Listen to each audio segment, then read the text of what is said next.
विशेषण के भेद। हम विशेषण के भेद के बारे में अध्ययन कर रहे हैं। तो पहले ये जान लीजिए कि विशेषण कहते किसको है। जो संज्ञा या सर्वनाम की विशेषता बतलाता है उसे विशेषण कहते हैं। जैसे नटखट लड़का सोया है। कौन सोया है? लड़का।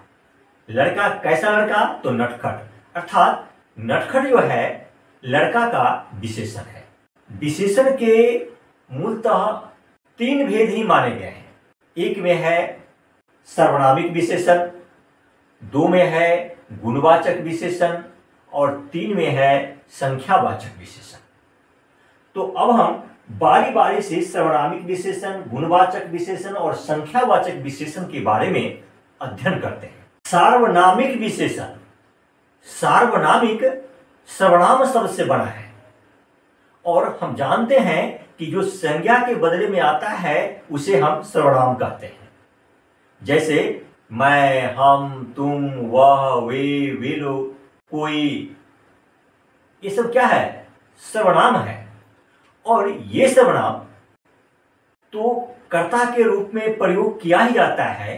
कभी कभी यह विशेषण का भी काम करता है और जब यह सर्वनाम किसी संज्ञा के पहले आकर विशेषण का काम करता है तो वही विशेषण सार्वनामिक विशेषण कहलाता है। जैसे वह नौकर 420 है। कौन 420 है? तो नौकर। कौन नौकर? तो वह। यानी नौकर तो है यहां पर, किंतु उसकी एक विशेषता है कि वह नौकर, कोई अन्य नहीं, वह नौकर। तो वह जो है यहां पर एक विशेषण का काम कर रहा है और वह एक सर्वनाम है, इसीलिए वह यहां सर्वनामिक विशेषण कहलाएगा। उसी तरह से अन्य वाक्य है यह घोड़ा अच्छा है। कौन अच्छा है? तो घोड़ा। घोड़ा यहां पर विशेष है अर्थात उद्देश्य है और इस विशेष का विशेषण यह है। यह कैसा घोड़ा? तो यह घोड़ा। और यह एक सर्वनाम है।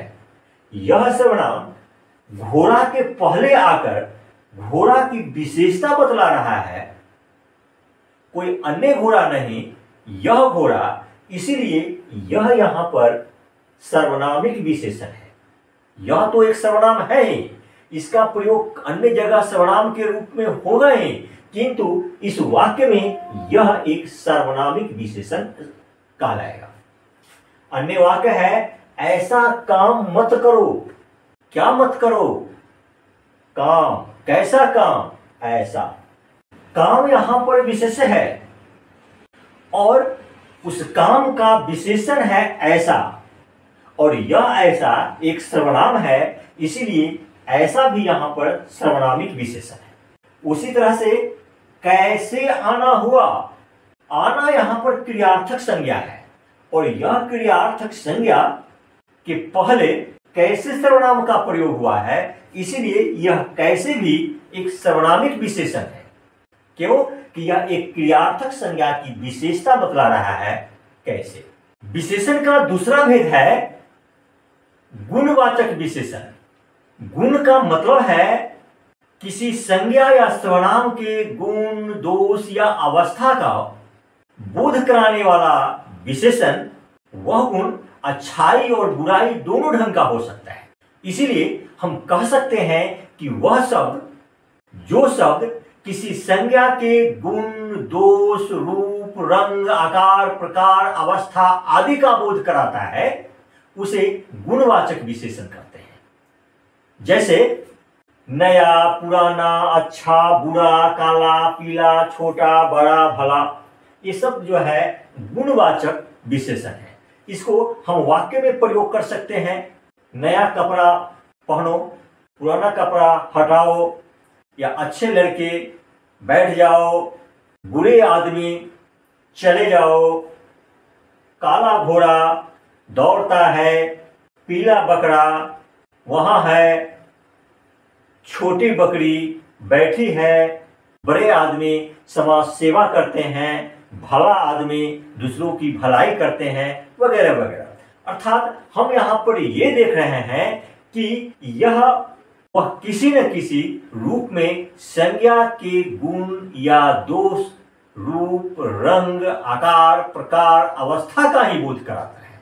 इसीलिए ये जितने भी शब्द हैं, नया, पुराना, अच्छा, बुरा, काला, पीला, ये सब के सब गुणवाचक विशेषण के उदाहरण है।